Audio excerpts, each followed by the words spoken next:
live. Yeah, yeah, we going live. Hey, hey, we going live. Yeah, yeah, we going live. Yeah, yeah, we going. Yeah, yeah, yeah, we going. Yeah, yeah, yeah, we going live. From the 50-yard line, we going live. From the 50-yard line, we going live. From the 50-yard line. Hey. Yeah. Okay. We somehow ended up making our way to the Patriots. You know what? It's inevitable. Happens. It's inevitable. It is. It's really inevitable.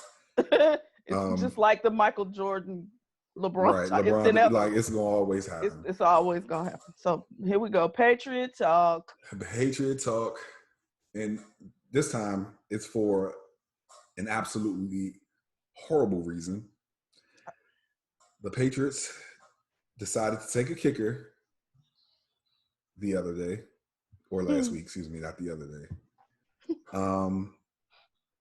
who had a 3%er tattoo, which is a right-wing militia group. White supremacist. Go on and say what it is. I was a white supremacist, right-wing militia group. Mm-hmm. Now, he had the tattoo on his arm, and he is getting it removed because he says that's not who he represents. Yeah, I read where he said he was like 17 when he got it. Mm-hmm. Which, again, I'm questioning. Well, even then, like, you were so young. What did you even know about? Like, so that, of course, that then takes me to, is this your family? Is this how you were raised? Like, it's just weird. Like, you just out of the blue, this is what you decided to do, except, no, I don't think so. Like, that's a big deal. So when we first started talking about this, my thing was what Jemele Hill said about this, because it was the absolute first thought in my head when I read the article about this young man and him saying that's not who he is and it doesn't represent who he is. And but then I can't even remember, I didn't pull it up. There are other things around his story that are a little suspect as well. Mm-hmm. I don't know if you have those things, but I know there are other little things about his whole little background that are a little suspect when it comes to whether that's legitimate or not. I have his statements that he made after he was drafted, but I didn't see any of those things that, were swirling around him before this.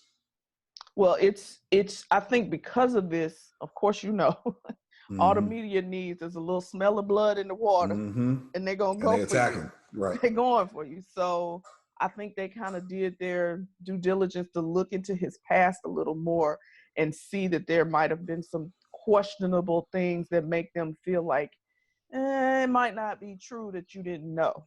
Mm-hmm. You know what I mean? Like you didn't realize what you were doing. But either way, I can't, I'm not going to call him a liar. I'm going to just say Jemele Hill's point, which is where my mind went first, is my issue with all of this. And that was how it's okay for the NFL, because they vet people. Mm-hmm. They have to vet them thoroughly.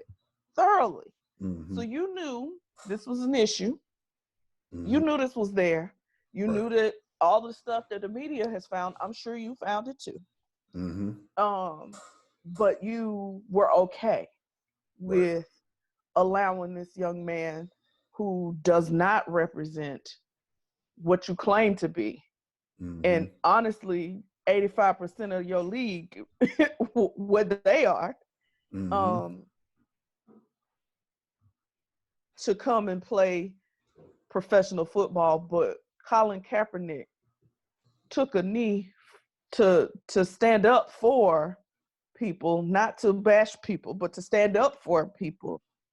And he can't play in the NFL. I mean, it's the greater societal thing. I mean, it's no shock. This is the greater society. Just like, I mean, if we think about it, it is. Like now, all of these people who are protesting their right to be out and not be in stay at home. So wait. Again, it blows my mind that that's okay. But again, I'm gonna bring Colin Kaepernick back up again. Mm-hmm. It's not okay for him to not like something and to share his opinion about it. Mm-hmm. But it's okay for these people to be like disrupting things and out just causing all kind of it's a societal problem. It's a societal problem. Mm-hmm. And so the NFL is just a reflection of that. And I'm shame on them. Mm-hmm. Because he would have had to have gotten that removed before I would have been able to say you can come play for my team. Period. Right. And I'm really surprised. I know Bob Kraft is not racist in any way, shape, or form. I know that without a doubt. Right. But it puzzles me. Mm-hmm. It puzzles me. I don't even know how do you expect the people that have to play with him to be okay with him? That's my thing. Like, what happens when he gets in the locker room? Yeah, like, how am I supposed to be like, oh, dude, it's okay? No, I know it was there. Even if it's gone now, I know what happened. Right. It's too late now. So here was his statement after he was drafted on Saturday. As soon as I saw what it was linked to on Saturday, it was exactly that time I knew I had to get it totally taken off my body. I said, cover it up to reporters, but I wanted to get it removed from my body. It's shameful that I had it on there ignorantly. Okay, so now you sound like Brian Kemp. You didn't know I before Saturday? Mm-hmm. You didn't know before Saturday that's what that meant. Exactly. You had somebody ink on your body. I don't know how many of y'all have tattoos. Mm-hmm. But I don't care where you get a tattoo on your body, you're going to feel when they are sticking that needle with that ink in your body. Right. So you let somebody ink you up with something that you didn't know what it meant. He told Patriot reporters that day that he thought the tattoo stood for supporting the military, and he said he should have done way more research before he put any mark or symbol like that on his body. I mean, you know what? I'm gonna give him the benefit of the doubt, Jarrett. You were 17.